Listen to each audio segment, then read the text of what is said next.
speedy approval of company mergers will be rationalized. The scope for fast-track mergers will also be widened and the process made simpler.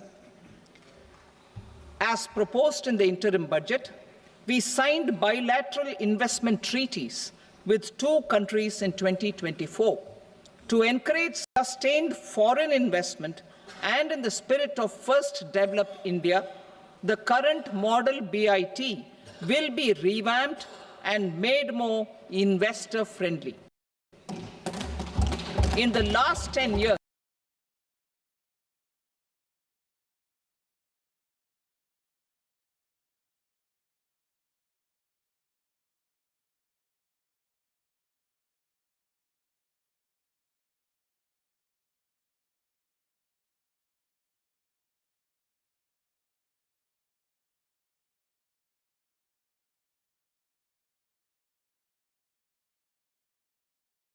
investor-friendly. In the last 10 years, in several aspects,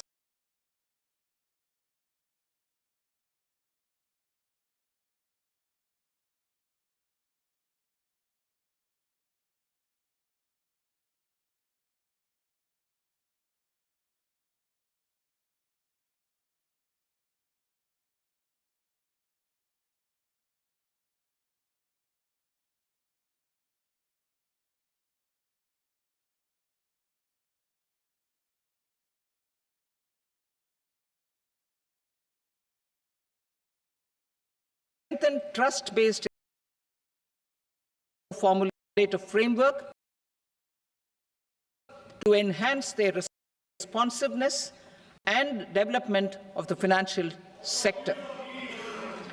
In the Jan Vishwas Act 2023, more than 180 legal provisions were decriminalized.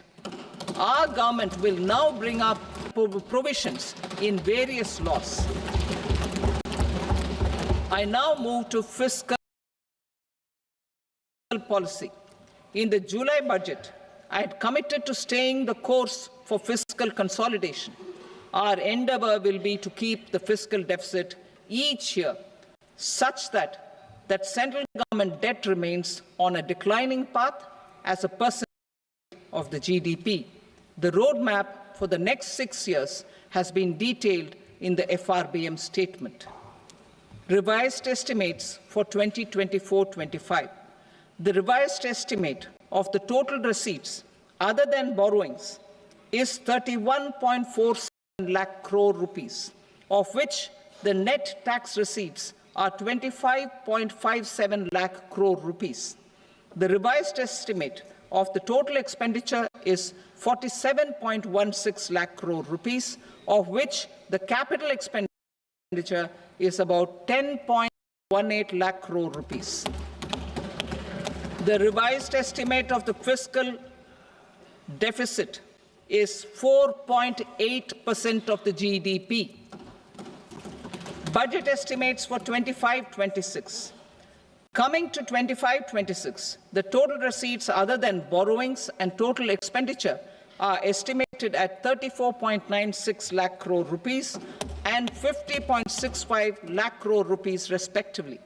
The net tax receipts are estimated at 28.37 lakh crore rupees.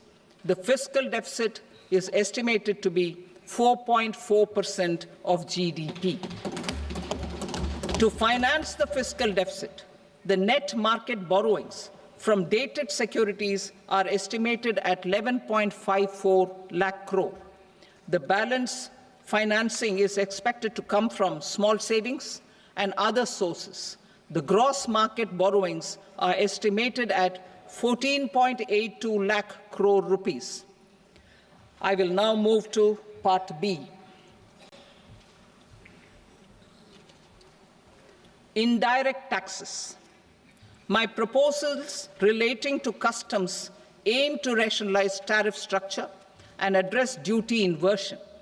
These will also support domestic manufacturing and value addition, promote exports, facilitate trade, and provide relief to common people. rationalization of customs tariff structure for industrial goods. As a part of comprehensive review of customs rate structure announced in July 2024 budget, I propose to 1. Remove 7 tariff rates. This is over and above the 7 tariff rates removed in 23-24 budget. After this, there will be only 8 remaining tariff rates, including 0 rate. 2. Apply appropriate cess to broadly maintain effective duty incidence, except on a few items where such incidence will reduce marginally. 3. Levy not more than 1 cess or surcharge. Therefore, I propose to exempt social welfare surcharge on 82 tariff lines that are subject to a cess. I shall now take up sector-specific proposals. To provide relief to patients, particularly those suffering from cancer, rare diseases, and other severe chronic diseases, I propose to add 36 life-saving drugs and medicines to the list of medicines fully exempted from basic custom duty.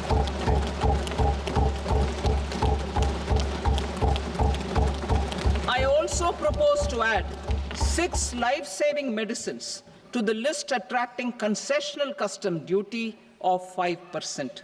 Full exemption and concessional duty will also respectively apply on the bulk drugs for manufacture of the above. Specified drugs and medicines under patient assistance programs run by the pharmaceutical companies are fully exempt from BCD, provided the medicines are supplied free of cost to the patients. I propose to add 37 more medicines along with 13 new patient assistance programs.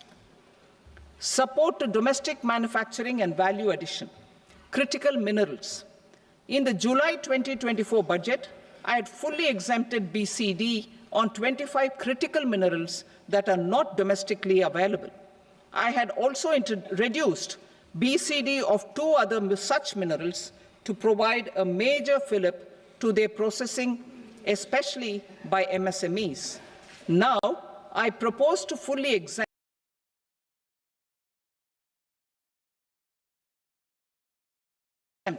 cobalt powder and waste, the scrap of lithium-ion battery, lead, zinc, and 12 more critical minerals. This will help secure the availability for manufacturing in India and promote more jobs for our youth. To promote domestic production of technical textile products such as agro-textiles, medical textiles, and geotextiles at competitive prices, I propose to add 2 more types of shuttle-less looms to the list of fully exempted textile machinery. I also propose to revise the BCD rate on knitted fabrics covered by 9 tariff lines from 10 or 20 to 20% or 115 rupees per kg, whichever is higher. Electronic goods. In line with our Make in India policy and to rectify inverted duty structure, I propose to increase the BCD on interactive flat panel display from 10% to 20% and reduce the BCD to 5% on open cell and other components. In 23-24 budget, for the manufacture of open cells of LCD, LED TVs, I had reduced the BCD on parts of open cells from 5% to 2.5%. To further boost the manufacture of such open cells, the BCD on these parts will now stand exempted. Lithium-ion battery. To the list of exempted capital goods, I propose to add 35 additional capital goods for EV battery manufacturing and 28 additional capital goods for mobile phone battery manufacturing. This will boost domestic manufacture of lithium-ion batteries, both for mobile phones and for electric vehicles. Shipping sector. Considering that shipbuilding has a long gestation period, I propose to continue the exemption of BCD on raw materials, components, consumables, or parts for the manufacture of ships for another 10 years.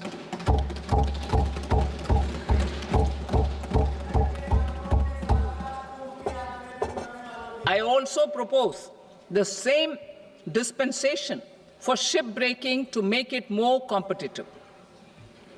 Telecommunication. To prevent classification disputes, I propose to reduce the BCD from 20% to 10% on carrier-grade Ethernet switches to make it at par with non-carrier-grade Ethernet switches. Export promotion. To facilitate exports of handicrafts, I propose to extend the time period for export from 6 months to 1 year, further extendable by another 3 months if required. I also propose to add 9 items to the list of duty-free inputs. Leather sector. I propose to fully exempt BCD on wet blue leather to facilitate imports for domestic value addition and employment.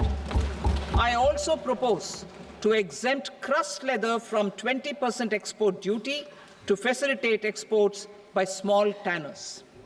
Marine products. To enhance India's competitiveness in the global seafood market, I propose to reduce BCD from 30% to 5% on frozen fish paste, surimi, for manufacture and export of its analog products. I also propose to reduce BCD from 15% to 5% on fish hydrolysates for manufacture of fish and shrimp feed. In July 2024 budget, to promote development of domestic MROs for aircraft and ships, I had extended the time limit for export of foreign origin goods that were imported for repairs from 6 months to 1 year and further extendable by 1 year. I now propose to extend the same dispensation for railway goods. Time limit for provisional assessment. Presently, the Customs Act 1962 does not provide any time limit to finalize provisional assessments, leading to uncertainty and cost to trade. As a measure of promoting ease of doing business, I propose to fix a time limit of 2 years, extendable by a year, for finalizing the provisional assessment. I propose to introduce a new provision that will enable importers or exporters, after clearance of goods, to voluntarily declare material facts and pay duty with interest but without penalty. This will incentivize voluntary compliance. However, this will not apply in cases where department has already initiated audit or investigation proceedings. For industry to better plan their imports, I propose to extend the time limit for the end use of imported inputs in the relevant rules from 6 months to 1 year. This will provide operational flexibility in view of cost and uncertainty of supply. Further, such importers will now have to file only quarterly statements instead of a monthly statement.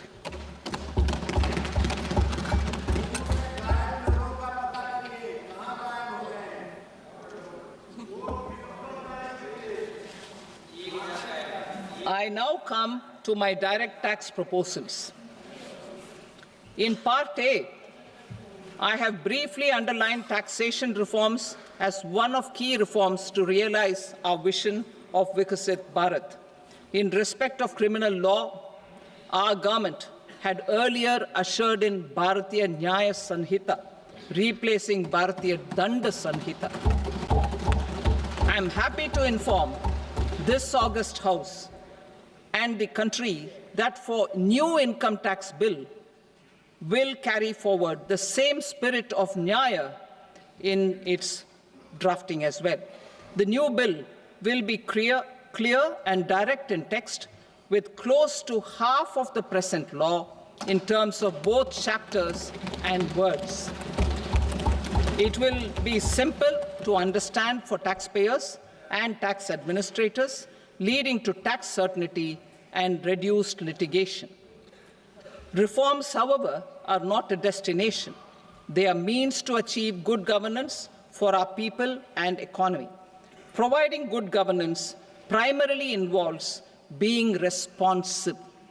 The Tirukural captures this in verse 542, which reads, "Vaanokki vaazhum ulagallam, mannavan kol nokki vaazhum kudi," meaning, just as the living beings live expecting rains, citizens live expecting good governance.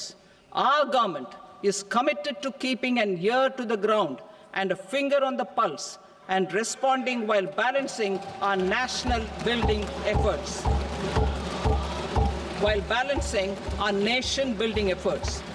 The following measures will detail just how our government will, under the guidance of PM Modi, has taken steps to understand and address. I repeat that sentence, sir. The following measures will detail just how our government, under the guidance of PM Modi, has taken steps to understand and address the needs voiced by our citizens. My tax proposals are guided by this spirit. The objectives of my proposals are as follows. Personal income tax reforms with special focus on middle class. Rationalization of TDS and TCS for easing difficulties. Encouraging voluntary compliance. Reducing compliance burden. Ease of doing business, employment and investment. I will come to my proposal on personal income tax towards the end. TDS and TCS, rationalization for easing difficulties. I propose to rationalize tax deduction at source, TDS, by reducing the number of rates and thresholds above which TDS is deducted. Further, threshold amounts for tax deduction will be increased for better clarity and uniformity. The limit for tax deduction on interest for senior citizens is being doubled from the present 50,000 rupees to 1 lakh rupees. Similarly, the annual limit of 2.40 lakh rupees for TDS on rent is being increased to 6 lakh rupees. This will reduce the number of transactions liable to TDS, thus benefiting small taxpayers receiving small payments. The threshold to collect tax at source, the TCS, on remittances under RBI's liberalized remittance scheme, the LRS, is proposed to be increased from 7 lakh to 10 lakhs. I also propose to remove TCS on remittances for education purposes, where such remittances is out of a loan taken from a specified financial institution. Both TDS and TCS are being applied on any transaction related to sale of goods. To prevent such compliance difficulties, I propose to omit the TCS. I also propose that the provisions of the higher TDS deduction will now apply only in non-PAN cases. In July 2024, the delay for payment of TDS up to the due date of filing statement was decriminalized. I propose to provide the same relaxation to TCS provisions as well. The government under the leadership of Prime Minister Modi believes in Sabka Saath, Sabka Vikas, Sabka Vishwas and Sabka Prayas. In line with this, we brought in updated return facility in 2022 for voluntary compliance by taxpayers who had omitted to report their correct income. Our trust in taxpayers was proved right. Nearly 90 lakh taxpayers voluntarily updated their incomes by paying additional tax. Taking this trust further, I now propose to extend the time limit to file updated returns for any assessment year from the current limit of 2 years to 4 years. I propose to reduce the compliance burden for small charitable trusts and institutions by increasing their period of registration from 5 years to 10 years. It is also proposed that disproportionate consequences do not arise for minor defaults, such as incomplete applications filed by charitable entities. Presently, taxpayers can claim the annual value of self-occupied properties as nil only on the fulfillment of certain conditions. Considering the difficulties faced by taxpayers, it is proposed to allow the benefit of 2 such self-occupied properties without any condition. To streamline the process of transfer pricing and to provide an alternative to yearly examination, I propose to introduce a scheme for determining arm's-length price of international transaction for a block period of 3 years. This will be in line with global best practices. With a view to reduce litigation and provide certainty in international taxation, the scope of safe harbor rules is being expanded. A number of senior and very senior citizens have very old national savings schemes accounts. As interest is no longer payable on such accounts, I propose to exempt withdrawals made from NSS by individuals on or after 29th August 2024. I am also proposing to allow similar treatment to NPS Vatsalya accounts as is available to normal NPS accounts subject to overall limits. In my speech in July 2024, I had promised that all processes, including giving effect to appellate orders, shall be digitalized and made paperless over the next 2 years. So I'm happy to announce that digitalization is being made operational now. In July 2024, we brought in the Vivad Se Vishwas scheme to resolve income tax disputes pending in appeal. The scheme has received a great response, with nearly 33,000 taxpayers having availed of the scheme to settle their disputes. I have a few proposals to promote investment and employment. It is proposed to provide a presumptive taxation regime for non-residents who provide services to a resident company that is establishing or operating an electronics manufacturing facility.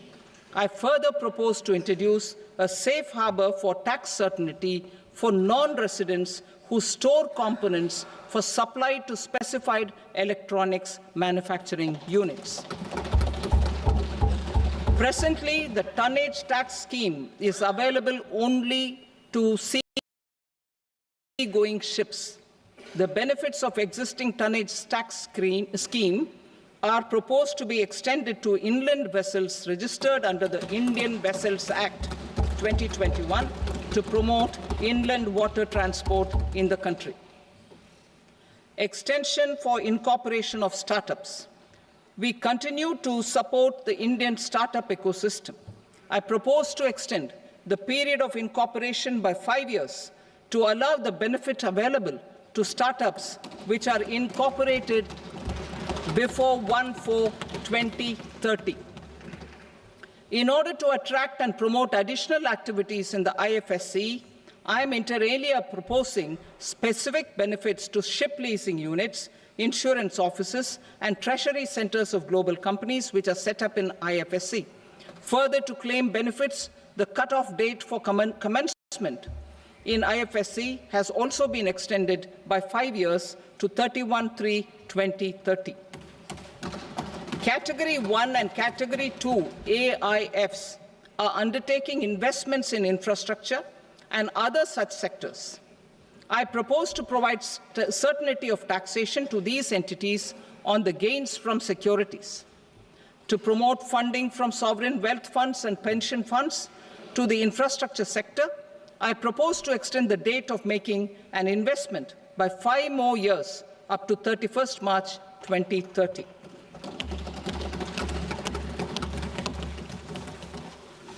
Personal income tax reforms with special focus on middle class.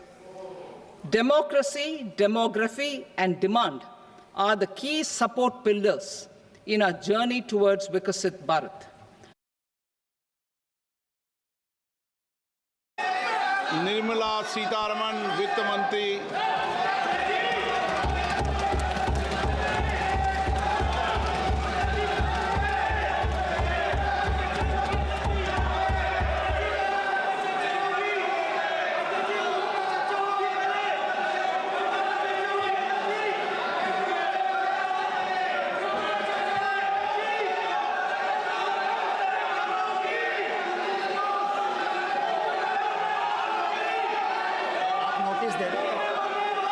सदस्यगण, budget के बाद राज्यपाल अभिभाषण में आपको पर्याप्त अवसर दूंगा।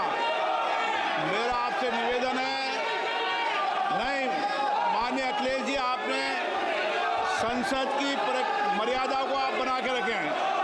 कभी बजट भाषण के अंदर इस तरीके का नहीं हुआ, ये उचित नहीं है, ये उचित नहीं है। अखिलेश जी प्लीज, मैं आपको मौका दूंगा राज्यपाल अभिभाषण पे, प्लीज। नो, ये तरीका ठीक नहीं है। No,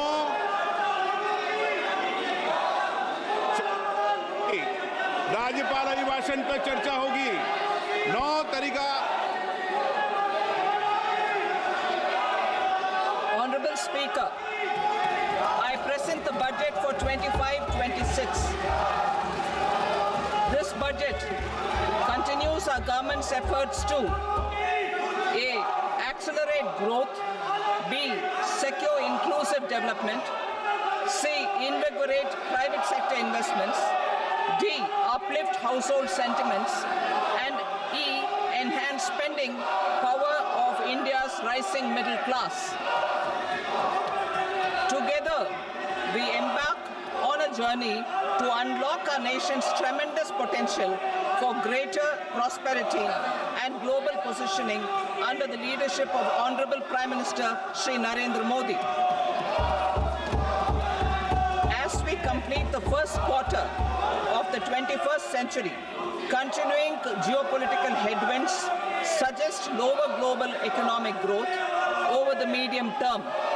However, our aspiration for a Vikasit Bharat inspires us, and the transformative work we have done during our government's first 2 terms guides us to march forward resolutely. Our economy is the fastest growing among all major economies. Our development track record for the past 10 years and structural reforms have drawn global attention. Confidence in India's capability and potential has only grown in this period. We see the next 5 years as a unique opportunity to realize Sabka Vikas, stimulating balanced growth of all regions.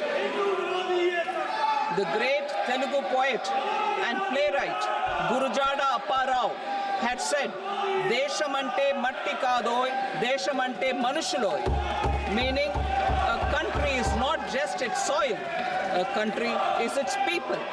In line with this, for us, Vikasit Bharat encompasses zero poverty, 100% quality good school education, access to high quality, affordable and comprehensive health care, 100% skilled labor with meaningful employment, 70% women in economic activities, and farmers making our country the food basket of the world. In this budget, the proposed development measures span 10 broad areas, focusing on Garib, youth, Annadata, and Nari, spurring agricultural growth and productivity, building rural prosperity and resilience, taking everyone together on an inclusive growth path, boosting manufacturing and furthering Make in India, supporting MSMEs, enabling employment-led development, investing in people, economy, and innovation, securing energy supplies, promoting exports, and nurturing innovation. For this journey of development, our four powerful engines are agriculture, MSME, investments, and exports. The fuel, our reforms, our guiding spirit, inclusivity, and the destination, Vikasit Bharat. This budget aims to initiate transformative reforms across 6 domains. During the first 5 years, these will augment our growth potential and global competitiveness.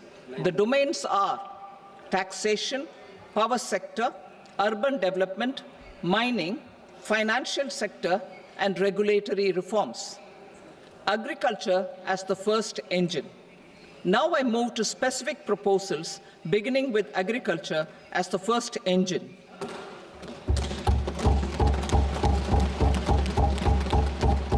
Prime Minister Dhan Dhanya Krishi Yojana, developing agri-districts program. Motivated by the success of the aspirational district program, our government will undertake a Prime Minister Dhan Dhanya Krishi Yojana in partnership with states. Through the convergence of existing schemes and specialized measures, the program will cover 100 districts with low productivity, moderate crop intensity, and below average credit parameters. It aims to 1. Enhance agricultural productivity, 2. Adopt crop diversification and sustainable agricultural practices, 3. Augment post-harvest storage at the panchayat and block level, 4. Improve irrigation facilities, and 5. Facilitate availability of long-term and short-term credit. This program is likely to help 1.7 crore farmers. Building rural prosperity and resilience. A comprehensive multi-sectoral rural prosperity and resilience program will be launched in partnership with the states. This will address underemployment in agriculture through skilling, investment, technology, and invigorating the rural economy.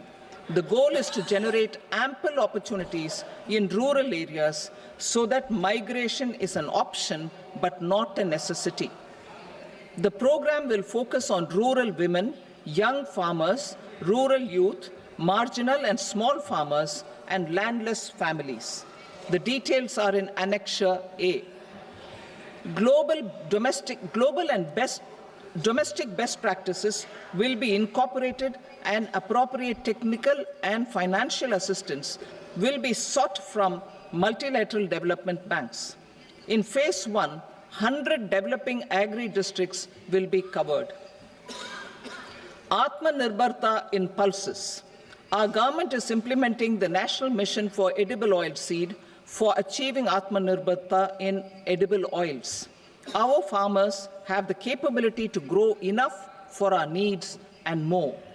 10 years ago, we made concerted efforts and succeeded in achieving near self-sufficiency in pulses. Farmers responded to the need by increasing the cultivated area by 50%, and government arranged for procurement and remunerative prices. Since then, with rising incomes and better affordability, our consumption of pulses has increased significantly. Our government will now launch a 6-year mission for Atmanirbharta in pulses with a special focus on Tuar, Urad, and Masoor. Details are in Annexure B. Central agencies such as NAFED and NCCF will be ready to procure these 3 pulses as much as offered during the next 4 years from farmers who register with these agencies and enter into agreements.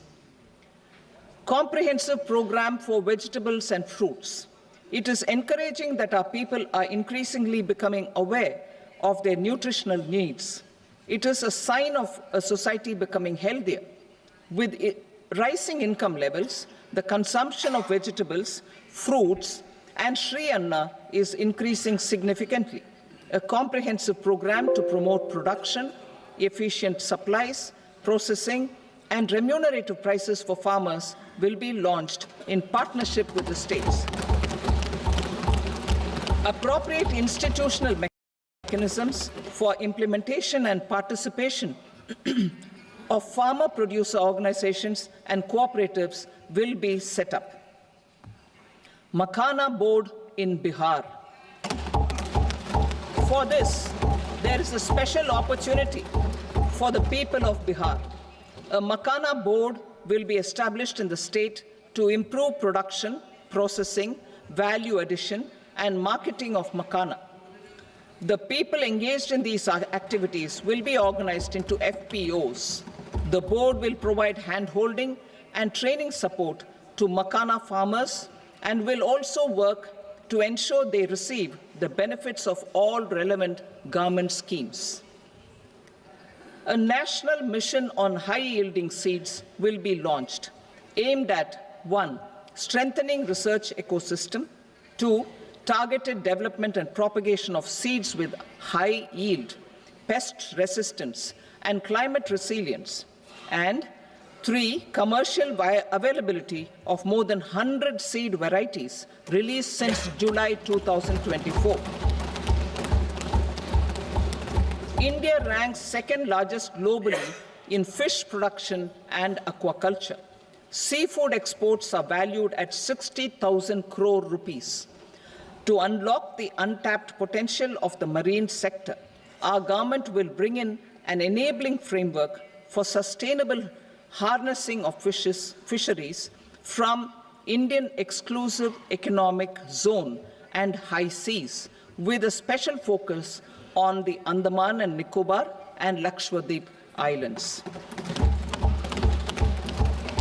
For the benefit of lakhs of cotton growing farmers, I am pleased to announce a mission for cotton productivity. This 5-year mission will facilitate significant improvements in productivity and sustainability of cotton farming and promote extra long staple cotton varieties. The best of science and technology support will be provided to farmers.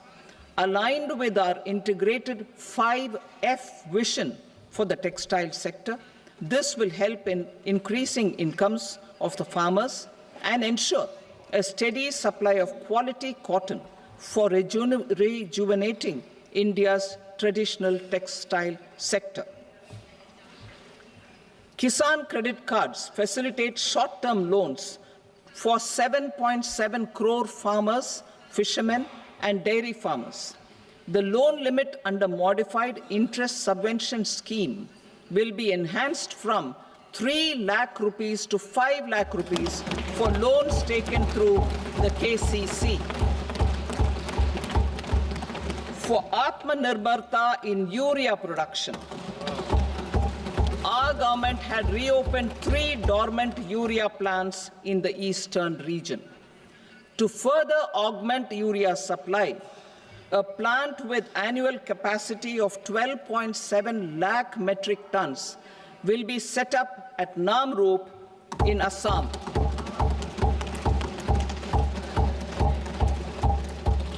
India Post, with 1.5 lakh rural post offices, complemented by the India Post Payment Bank and a vast network of 2.4 lakh Dak Sevaks, will be repositioned to act as a catalyst for the rural economy. Details are at Annexure C. India Post will also be transformed as a large public logistics organization.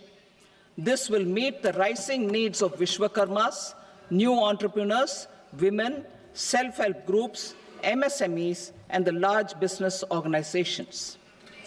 Our government will provide support to NCDC for its lending operations for the cooperative sector. MSMEs as the second engine. Now I move to MSMEs as the second engine which encompasses manufacturing and services with a focus on MSMEs numbering 5.7 crores. Currently, over 1 crore registered MSMEs, employing 7.5 crore people and generating 36% of our manufacturing, have come together to position India as a global manufacturing hub. With their quality products, these MSMEs are responsible for 45% of our exports. To help them achieve higher efficiencies of scale, technological upgradation, and better access to capital, the investment and turnover limits for classification of all MSMEs will be enhanced to 2.5 and 2 times respectively. This will give them the confidence to grow and generate employment for our youth. The details are given in Annexure D. To improve access to credit, the credit guarantee cover will be enhanced. First, for micro and small enterprises from 5 crore to 10 crore rupees, leading to additional credit of 1.5 lakh crores in the next 5 years. Second, for startups from 10 crore rupees to 20 crore rupees, with the guarantee fee being moderated to 1% for loans in 27 focus sectors which are important for Atmanirbhar Bharat. And for well-run exporter MSMEs, for term loans up to 20 crore rupees. Also for the micro enterprises, we will introduce customized credit cards with a 5 lakh rupee limit for micro enterprises registered on Udyam portal. In the first